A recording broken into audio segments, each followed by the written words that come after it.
Welcome to another episode of In the Studio with Calamity Jane. My name is Jody, also known as Calamity Jane. Our purpose with this series is to highlight women in our community who are doing amazing things and give them the spotlight for a moment. Joining me today is Anne-Marie Talley from Laws of Life, School of Emotions. Welcome to the show today, Anne-Marie. Thank you for having me, Jody. Tell us a little bit about your business. Laws of Life School of Emotions is a personal and workforce development school that has a emotional base of wellness and health as an undertone. Our courses fall under the Pay Yourself First Emotionally programs. How did you come to get started in this field? You know, that has a wonderful story behind it. Previously, in a previous life, I used to be an addiction counselor, or at least I was studying my way up to getting my licensure as a master's level counselor. And a year and a half into it, I decided to step back and learn more about how I could reduce my stress, and not just reduce it, eliminate it completely, and do something fun with it, because I love fun. And I end up going back to my original being. From when I was a child, I've always been artistic. So I would dabble in all things the arts.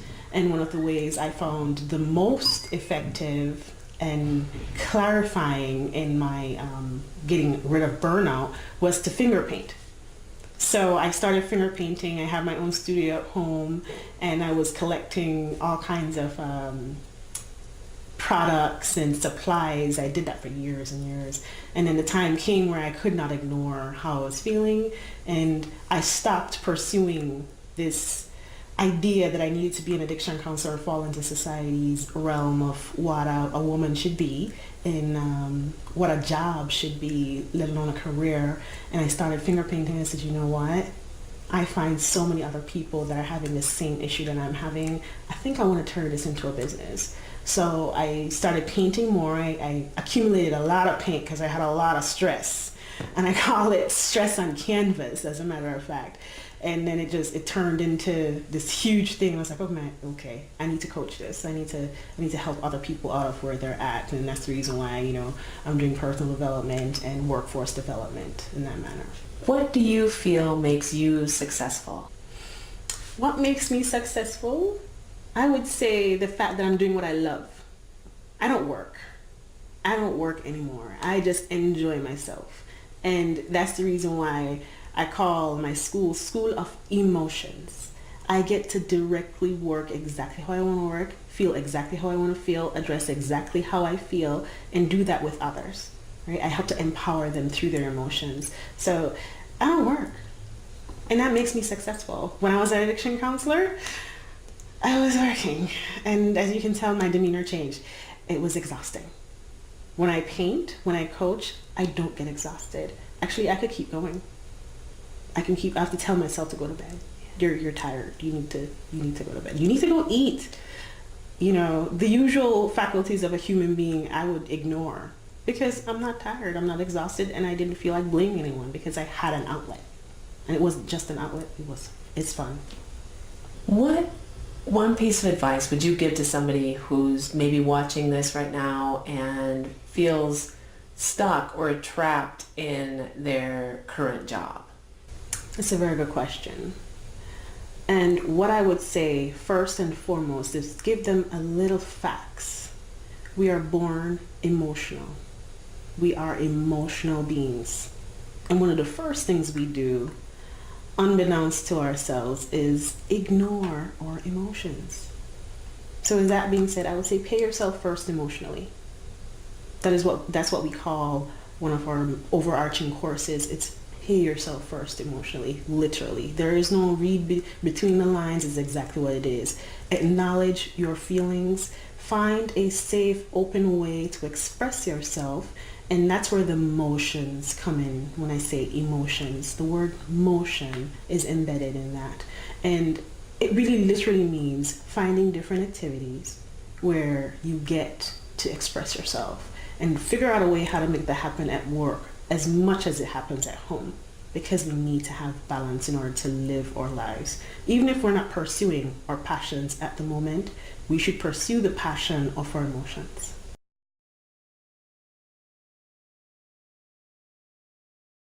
What is your favorite word? My favorite word, emotions. Go figure. You know what?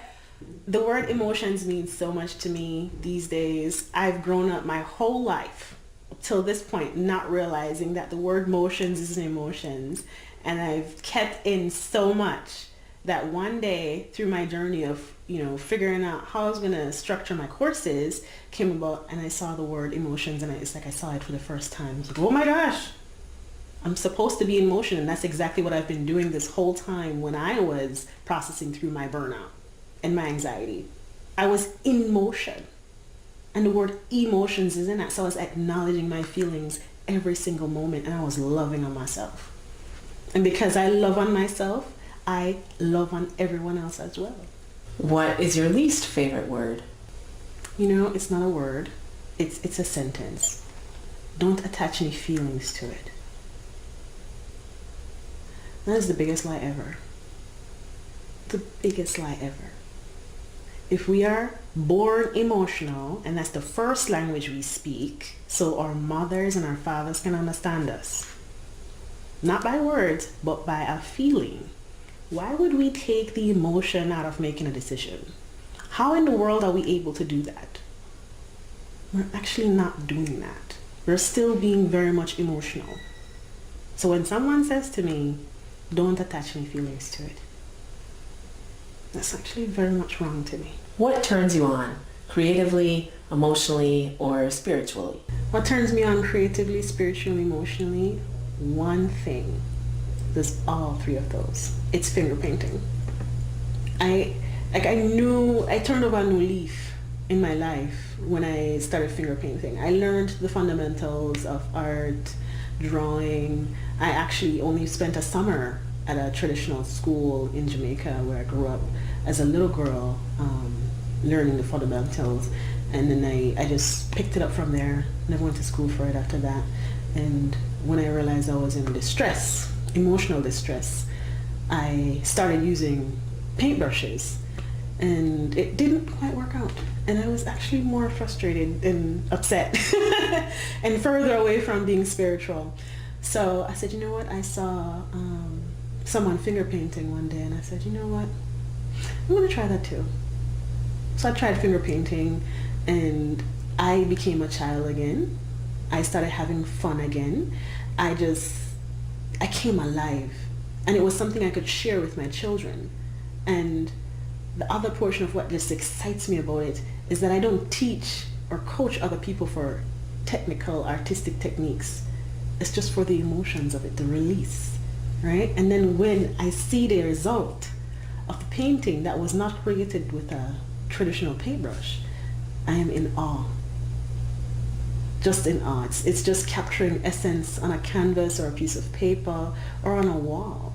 I was like, oh my, I did that. That came outside of me from just finger painting, and I was like, wow, for not being traditionally taught most of my life and creating something so beautiful and full of color and emotion at the same time, just, it turns me on. And then actually to see others make that connection when I coach them, and when my children see that, it makes me say, you know what, we should do this more often. It should be in all schools, even at the tertiary level or in college. It should not be left out. We should use it at work, because it brings forth the ability to solve problems creatively. Critical thinking, you keep going. What turns you off? I have to say the act of not doing something with passion. Going into the workforce without passion. Going into schooling without passion.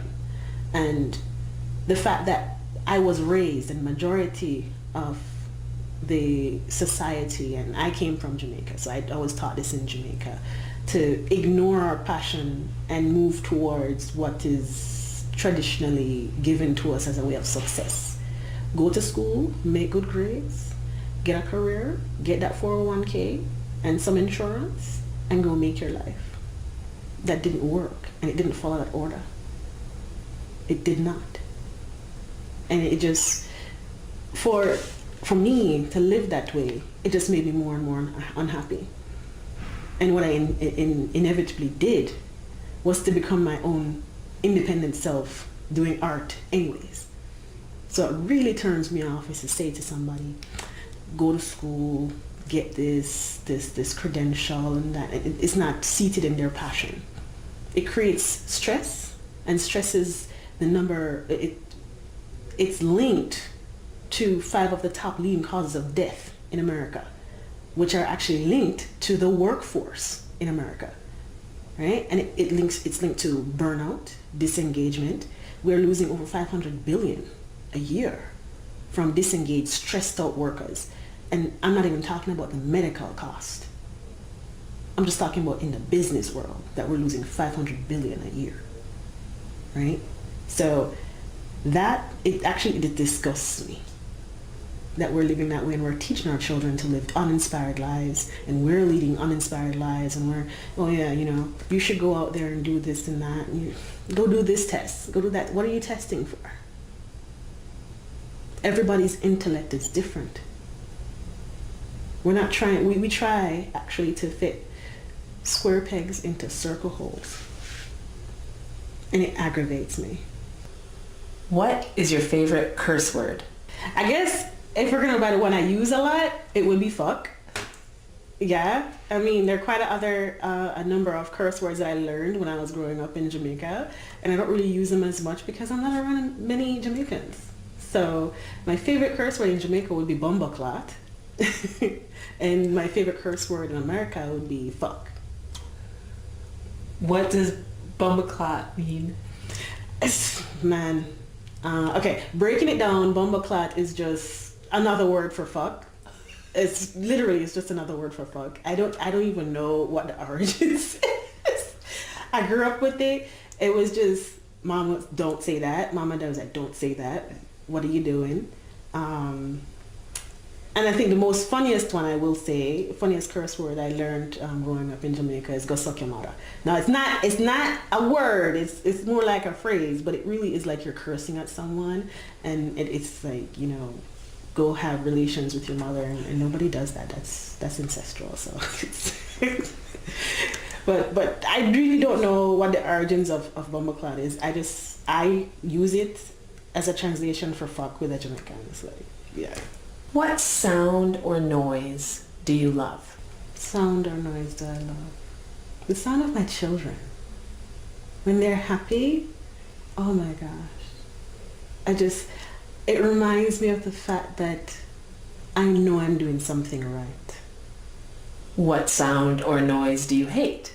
The sound or noise I hate is the sound of really, really bad music. There are some songs out there that I would rather not hear, and because I generally have my kids in my car, I don't even play the radio unless I'm listening to an audiobook, because it's mindless.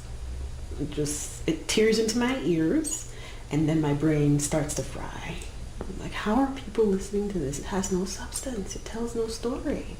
It just is irritating. And then I think what it's doing to my children's brains, and then I get really upset. I'm like, no.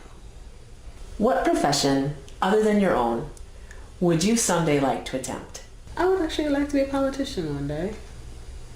With all the work that I'm doing, it's going to require changes all the way at the highest level to create changes in the workforce and employment, to really make it known that if you're going to employ someone, it's important that you have personal development and workforce development of the creative kind. What profession would you not like to do? I don't want to be an addictions counselor.